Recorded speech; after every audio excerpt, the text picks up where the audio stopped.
누군가 침입을 해서 이건 바로 하루 전날 도둑놈 한 놈 때문에 전국에 있는 모든 수험생이 무기한 대학 입시 시험이 연기가 되는 초유의 사태가 벌어진 거예요. 자, 이제 범죄는 악마의 행동이 아니다. 누구든지 범죄를 저지를 수 있다. 이걸 뭐라고 부르냐면 합리적 선택 이론이라고 해요. 스스로가 따져서 결정한다라는 거예요. 그래서 범죄로 인해서 너에게 오는 이익이나 쾌락보다 고통이나 불이익이 따라올 거야 라는 것을 알려만 주면 안 하게 된다는 거죠. 예를 들어 PD 같은 경우는 이제까지 살아오면서 명품, 럭셔리 명품 갖고 싶은 거 없었어요? 많죠. 그런데 이제까지 실적하거나 훔치거나 해본 적 있어요? 저 착한 사람이에요.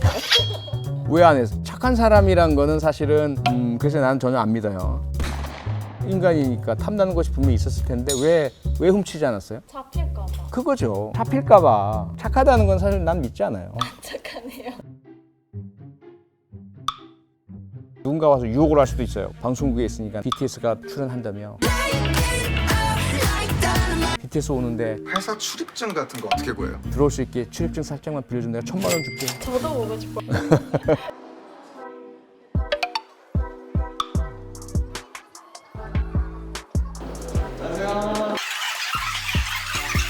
오늘 배철수의 음악 캠프 나온다고 하니까 대부분의 사람들은 아무리 큰 돈을 벌 수 있는 범죄적 기회가 있다 하더라도 이러다 걸리면 퇴사하면서 사원증 반납하는 건 기분 아니에요?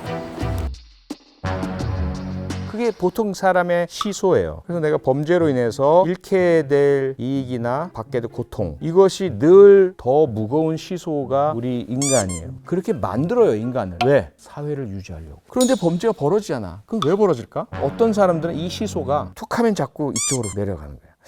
범죄로 인해서 얻게 될 이익? 이게 더 크게 보이는 거죠. 가장 대표적인 사건이 김제 마늘밭 사건이라고 하는데 들어봤어요? 정말 황당한 사건인데 파출소의 어떤 굴삭기 기사, 내가 억울하다, 내가 도둑으로 몰렸다, 그러니까 경찰관이 와서 내가 도둑이 아님을 좀 증명해달라. 그게 무슨 얘기냐 물어봤더니 마늘밭에서 나무를 옮겨주는 일을 했는데 그 마늘밭 주인이 갑자기 마늘밭에 묻어놓은 현금을 내가 가져갔다라고. 경찰관이 이야기를 듣더니 좀 황당하긴 한데 뭔가 확인해볼 필요가 있어서 갔어요. 마늘밭으로. 그 장소를 파봤더니 마늘밭에서 진짜로 현금 다발이 들어가 있는 통이 나온 거예요. 110억 원입니다. 110억 원. 110만 원 만 아니. 아니 110억 원. 마늘밭에서 캐낸 돈은 모두 110억 원에 이릅니다.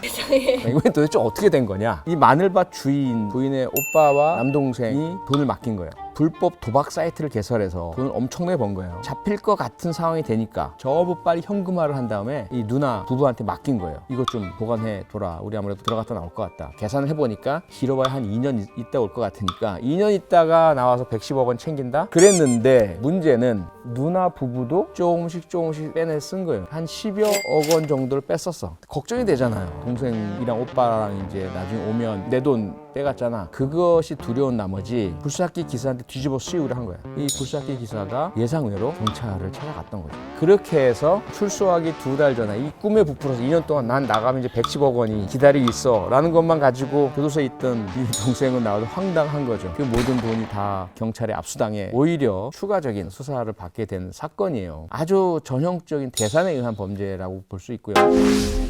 몇 년 전에 우리나라 고등학생들을 대상으로 설문조사를 실시해봤어요. 고등학생들이면 얼마나 아직까지 순수해요. 아직까지도 때묻지 않았고 뭐 본인은 그렇지 않아서 웃을지 모르겠지만 나는 그랬어요. 어떤 질문을 던졌냐면 당신이 만약에 10억 원을 벌 수 있다면 그리고 그 대가로 징역 1년 유죄 판결을 받는다면 당신은 10억 원을 택하겠습니까? 얼마나 많은 고등학생이 네라고 답을 했을까요? 고등학생의 절반 이상은 10억 원이 생긴다면 1년 정도 감옥에 가도 괜찮다고 생각하는 것으로 조사도 했습니다. 56%. 우리 사회가 범죄 행위로 인해서 얻는 이익이 그로 인해서 받을 수 있는 불이익보다 더 커 보이게 이 아이들에게 자꾸 잘못된 시그널을 주고 있구나. 2년 뒤에 살고 110억 원이 나온다. 안 하죠, 당연히. 그리고 1년. 안 하죠. 그거 좋아요. 집행유예. 10억 원 이런 거는 사실 너무 천문학적인 금액이라 그런 거 말고 일상에 가장 대표적인 사례가 아마도 시험 부정일 거예요. 시험이란 건 너무 우리에게 일상화돼 있잖아요. 그러다 보니까 아주 작은 속임, 아주 작은 부정행위 이런 것들 정도는 걸리지만 않는다면 뭐 괜찮지 않을까? 라는 그런 인식이 사실은 우리한테 많이 퍼져 있죠.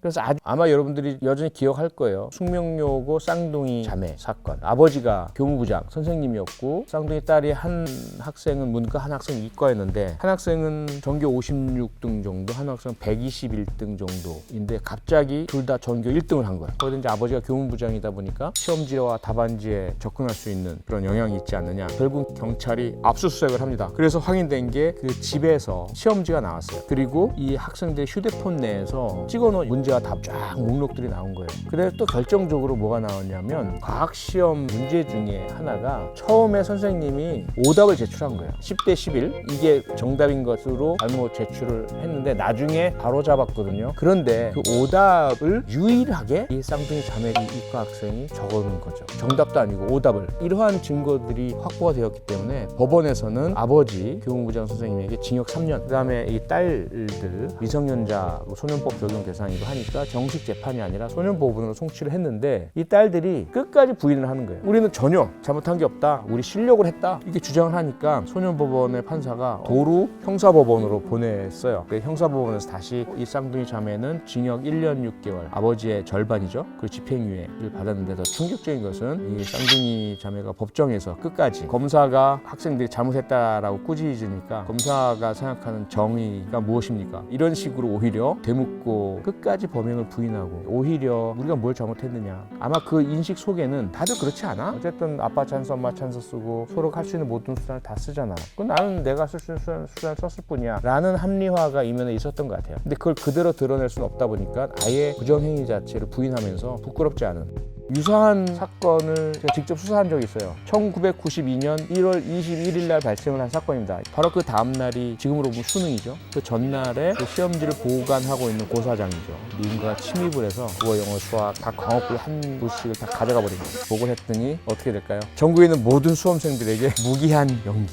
코로나19 때문에 지금 수능이 연기되냐 마냐 얼마나 추미애 관심 가고 이런 상황인데 이건 바로 하루 전날 도둑놈 한 놈 때문에 전국에 있는 모든 수험생이 무기한 대학 입시 시험이 연기가 되는 초유의 사태가 벌어진 거예요. 잔뜩 긴장하고 있다가 맥이 풀려가지고 그냥 공부가 안 돼요.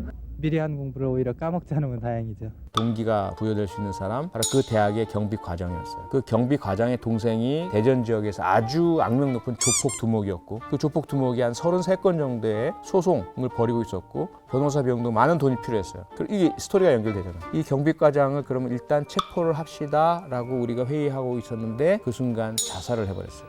결과적으로 미제 사건이에요. 그만큼 이 불법적인 방법으로라도 이익을 보려는 그러한 시도들은 계속해서 이루어지고 있는 거죠.